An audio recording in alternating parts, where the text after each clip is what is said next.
hello, you don't know me? And they go, oh, we think we do. And you go, no, you don't. I'm Brian. Tom died on your film set. Well, they must know that. They must know that Tom Cruise is dead. Because his family must have been notified. If you want, it makes no difference. We can tweak the script. Where? You have, because before he was a plumber, by the way. It was a plumber who was turning up going, I'm going to finish Mission Impossible 8.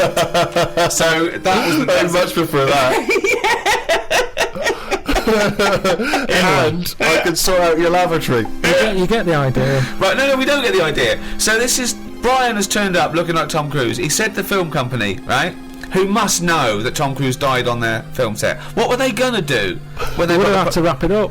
They would have had to say... You said they put the posters are up. Yes, the posters are up before they've even finished So they're filming it. cancelling the film until he walks in? Basically, yeah. Oh, so they are cancelling the film? They're cancelling it. Okay, so we're afraid that production has stopped on Mr. Impossible 8 due to the death of Tom Cruise. Hang on a minute. What? I'm Brian. Who's Brian? Oh my God, you look exactly like Tom Cruise. Oh, have they done that thing where they put Brian's brain in Tom Cruise's body? Yeah. Ah, but it's not Tom Cruise. You can't act like him. I'm an actor. Yeah, but he was good because he was like one of the best actors. He's not that good. I never rated him. Yeah, but a lot of people did. And a lot of people didn't. So let me bring in a new audience for you here. I can bring a bit to this. Right. So the film people. So just tell me what happens. Do they sign up the new guy? They sign is up it in the news? It must be in the news that. But Tom are they Cruise pretending died? that it's really Tom? No, that Tom survived. They can't do that. No. But they're quite unscrupulous. So they've told the world that Brian is taken over. Brian, right? He used to be a plumber, but it's now Brian, who has no surname. Brian has no he's like Madonna or Cher. Exactly. Yeah. So Brian, right? Is that Brian? It's above the title. Brian. I bet it's Brian with a Y. Brian with a Y in Brian. Mission Impossible 8. This won't work. Where's Tom Cruise? It's not the same. So this, of course, gives it a boost because the flagging franchise has been rejuvenated. The press, the news that's out there. Yeah. Tom Cruise and his new film. Well, it's not Tom Cruise. They can't say that. Well, it is though. When you look at it and you go, "Oh, it's Tom Cruise." Well, no, you got to say a bloke that looks like Tom Cruise. The body of Tom Cruise. Yeah. The acting ability of Brian. In a new movie, Mission Impossible 8, starring the bones and skin and stuff of Tom Cruise with Brian's brain. Do you like Tom Cruise's face, but not his acting? And you'll enjoy Mission Impossible 8? Oh, Mission Impossible 8 from the people who brought you the first 7 and the hair of the bloke who was in the first 7, but with Brian doing all the lines. It's some kind I've never heard of on the 7th sequel. No, wait, sorry, I really want to hear the ending of this movie. Please let me ask questions. You had your chance to ask him questions.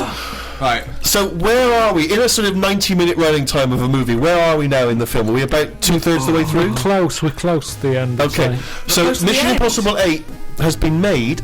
So what's the end of our movie? Not of Mission Impossible 8, but the movie you're making. What's the ending there? Do we ever get to see him in Mission Impossible 8? Yeah, but I think what happens is he becomes the person who he never liked. Right. And it's I just want to get across the moral that who are we? Are we the people in our body or the people we look like? What's important in life? Is it the way you look or the way you think? And he changes because he looks like Tom Cruise. He becomes the man he never liked.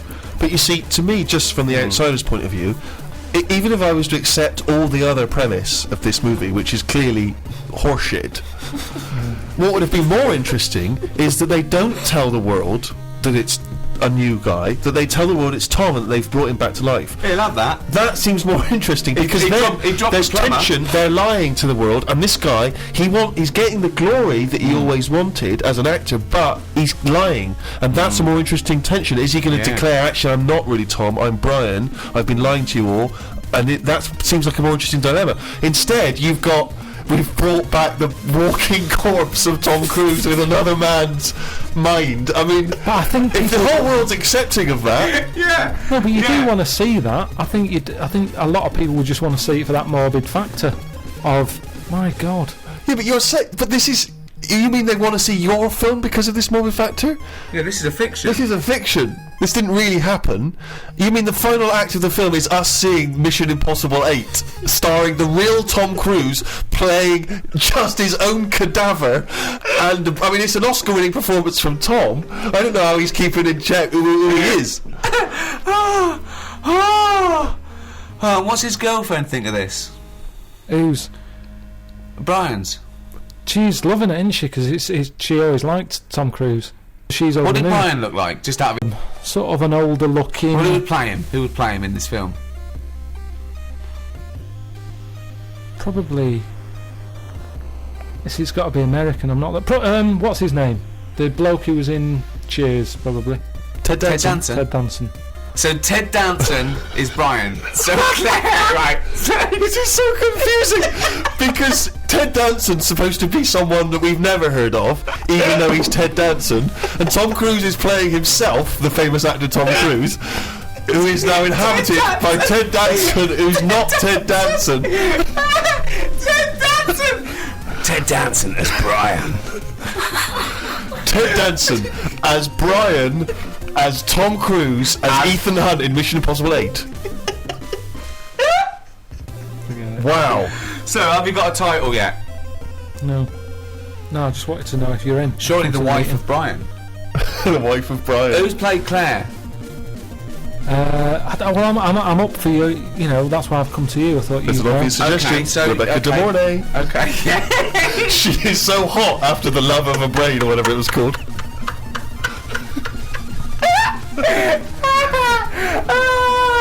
You wanna go where everybody knows your name? It's Brian.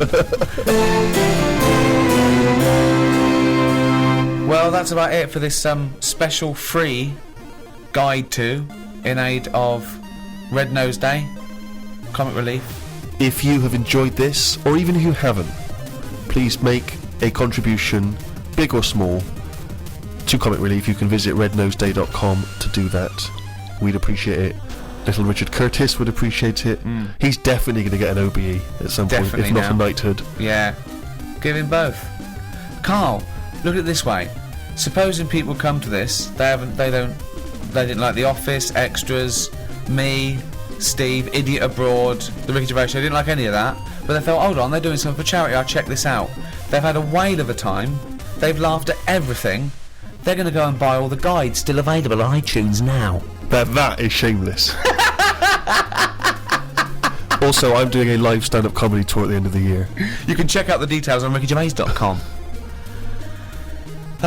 Just do something for charity, or not. It's up to you. So it's goodbye from me, Ricky Gervais, and thank you.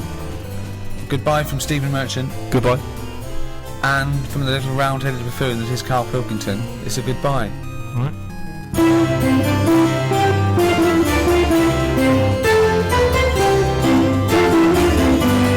And a big thank you to Positive Internet. Those guys make these little free podcasts possible. Good guys.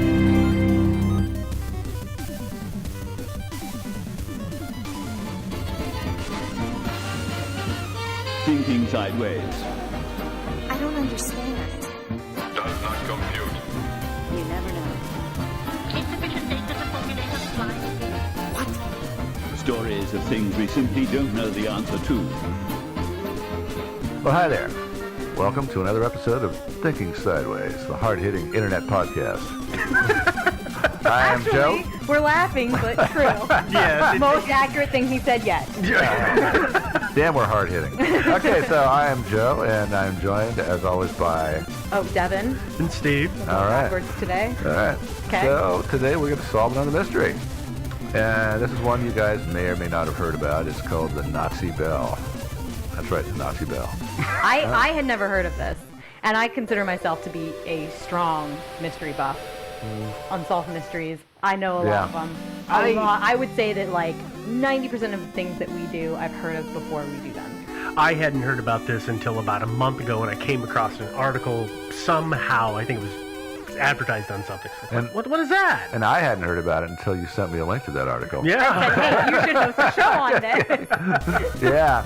This is right up your alley. Yeah, so anyway, I jumped on a plane, went to Germany, dug through the Nazi archives, and, well, here's what I found.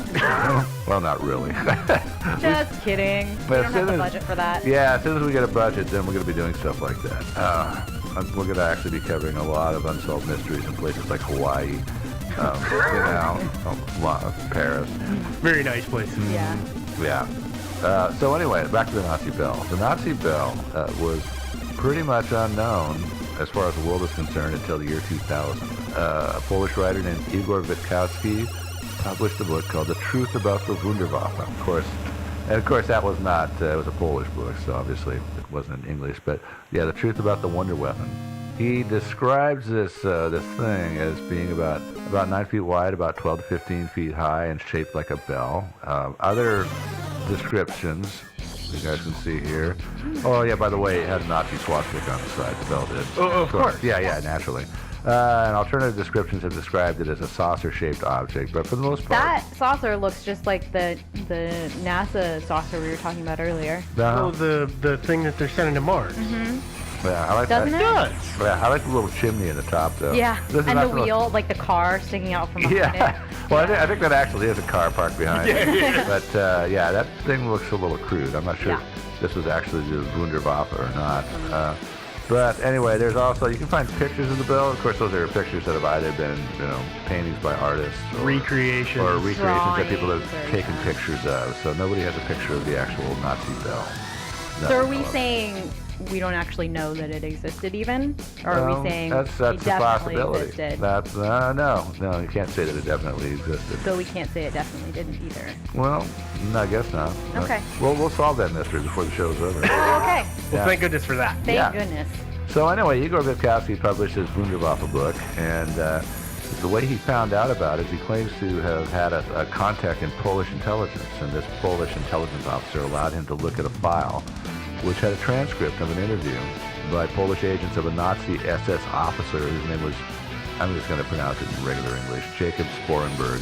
And it might be Jakub or who knows, but I'm just going to say Jacob Sporenberg. Supposedly, in this transcript, he described the bell and apparently some of its wondrous capabilities. And Witkowski, the author, never said who in his Polish documentation. So it's an unknown source. Yeah, it's unknown source, and the supposed transcript of the interrogation. Nobody's ever seen it. And What did they call it? The bell? the bell? Oh yeah, in German it's called Die Glocke, which is German for the bell. Okay. Yeah. Oh. Yeah. It's just called the bell. Got it. Yeah, the bell. And The when Igor was looked at these files, when I was doing the reading, what I found a little off-putting was the fact that, yeah, he couldn't say who gave it to him. That makes sense. Of course. And they wouldn't give him a copy of it, which if it's from Makes intelligence, I can understand. So he hand wrote a transcript of it. So all we have is his handwritten copy of it, which seems like a guy could have just sat around and made up. No, Right off the possible. start, I'm a little worried about this. Yeah, that's a good point. Fair I mean, point. he could have, but like, is it suspicious because he was allowed to like take a transcript of it? Is that what's suspicious to you? No, just I think what he's saying Because- is that. Oh, go ahead. Sorry, there's no other way for him to have gotten that information out of there except for to handwrite it, right? To make some notes. Yeah. Yeah. That's true. I guess what's hinky to me is that it's not an official transcript, so therefore we don't know if it really happened. So the first piece of the puzzle, I'm already questioning. I guess is where I'm getting at, because if let's say the Freedom of Information Act in this country, I could request that document and have that document. Heavily redacted. Whether it's redacted or not, I'd have that document as my base, whereas this guy doesn't have anything as his base. So that's my concern. So yeah, and it's believable that if he was allowed to see some sort of secret file like that he would only be able to make notes and not make copies or anything like take photos. But Yeah. at the same time, though, yeah, you're right. I guess there's no documentation. It almost more worrying to me that he was allowed to take notes, Mm-hmm. right? Because if they're like, yeah, this is a classified thing, you can look at it, but you can't take any written anything out of here. You know, you can't make a copy of it. That makes more sense to me than them saying, yeah, take all the notes you want. Yeah, you can transcribe that in your own hand. Yeah, that's totally fine. Yeah, whatever. But you know, I guess this Polish intelligence officer never showed this transcript to anybody else. Or no one else who couldn't keep their mouth shut. And maybe got killed. Somebody got whacked. Yeah. So the people who say that the saucer, it's a saucer-shaped object rather than a bell-shaped object, say that it's powered by a pair of rotating drums containing a mysterious iridescent purple liquid. So, okay, that's. But typically, it's described as a device that's made out of heavy hard metal, about 9 feet wide, 12 to 15 feet tall, bell-shaped, Nazi swastika, like I said before. The story was picked up by a guy named Nick Cook, who we'll talk about in a few more. Well, I'll talk about him now. What the hell? Nick Cook used to be the aviation editor for Jane's Defense Weekly. You guys have heard of Jane's, correct? Of course. Yeah. They're like the go-to source for everything about warplanes and warships and all that stuff. Okay. I'm sitting here suspiciously quiet. Yeah, you never heard of Jane's? Yeah, Nor have I. I was just going along to be nice. Oh, okay. Yeah, they are like, you know, you can think of Jane's as almost like a private intelligence service. I mean, they gather a lot of information, and they're very, very credible. And so they have, if you go to Jane's, you can find out everything you need to know about the defense forces of any country. They've got it all mapped out. They've gathered intelligence on every plane that these people have, every submarine, every ship. So they're a private data collection for military information. Yeah, and so And so we're saying that this guy is pretty credible, right? Well, that gives him a little bit of an aura of respectability, because this guy worked for Jane's. Up until 2001, he was aviation editor for Jane's. And was he like fired, or? I don't know exactly. It wasn't like a outrage scandal that he left. Not that I know of, but Okay. I have not actually investigated this guy's background too carefully. You know, it's like I've got a job. Seems like that Yeah, would have but- come up Yeah. in any kind of reading. Any kind Nick of like, Cook, who, by the way, was fired for making stuff up. Yeah, actually, and I read a review of his book in Salon, and Salon was, they were a little unkind to the book. But I think that if he had been like booted out of Jane's and disgraced, it might have made mention of it. I think that's probably true. Yeah. Yeah, well, I'll talk about that later. But anyway, so Nick Cook wrote a book and published it just a few years after Igor Witkowski published his book. So he was talking about anti-gravity. It's called The Hunt for Zero Point. And this is Nick Cook. This is Nick Cook. Okay. So anyway, according to Nick Cook, this device contained two counter-rotating cylinders, which would be filled with a mercury-like substance, which was violet in color. Some people have claimed that this is red mercury, which... I don't even quite understand what red mercury is. Yeah, it doesn't exist. Definitely don't. Oh. It doesn't exist. Oh, it's red mercury, is it real? Red mercury is not real. But anyway, back to this. According to what Nick Cook says, the metallic liquid was codenamed Xerum 525, and that's spelled Xerum 525. And when not used, was stored in a thermos flask that was encased in lead, so apparently it was dangerous stuff. Additional substances used in the experiments included thorium and beryllium peroxide. Beryllium peroxide also doesn't exist. There is such a thing as beryllium oxide, so maybe that was a typo on his part. I'm not sure. I've seen it referred to as peroxide on every article I came across on this. So either it's a lot of copying and pasting by everybody on the internet, or they're calling it peroxide on purpose. Because I've seen it in different... It's not always written the same, so I know it's not copying directly, but I have seen it called peroxide a lot of times. I've seen a number of references to it too in this whole Bell thing, but I think somebody originally confused peroxide with oxide. Beryllium oxide exists. Beryllium peroxide does not exist. Okay. As far as we know. As far as we know, yeah. I mean, the Germans might have made it, yeah. Well, and I was looking at it. They were talking about the beryllium and the thoramine. Is that what Thorium. it is? Thorium. Okay, thank you. They were both. They kept calling it peroxide because it was a gel-like substance, and that seemed to be where everybody was getting the peroxide part. Is it was blah blah peroxide, which is a gel-like substance. I don't know how that relates because the science, I couldn't quite follow it, but it seems that's where they were going with this peroxide thing. Right or wrong? It's but beryllium is actually does have some uses in certain things, and actually somebody has put forth a theory for how beryllium could have been used in the Bell to generate pure weapons grade with uranium-233. So, and now there are a bunch of peroxides, right? Yeah, there are other peroxides like boron and stuff like that. And hydrogen. Yeah. And hydrogen peroxide, yeah, you're my fave. That's the only one I know. Science fact of the day. Yeah. Did you know that hydrogen peroxide is real?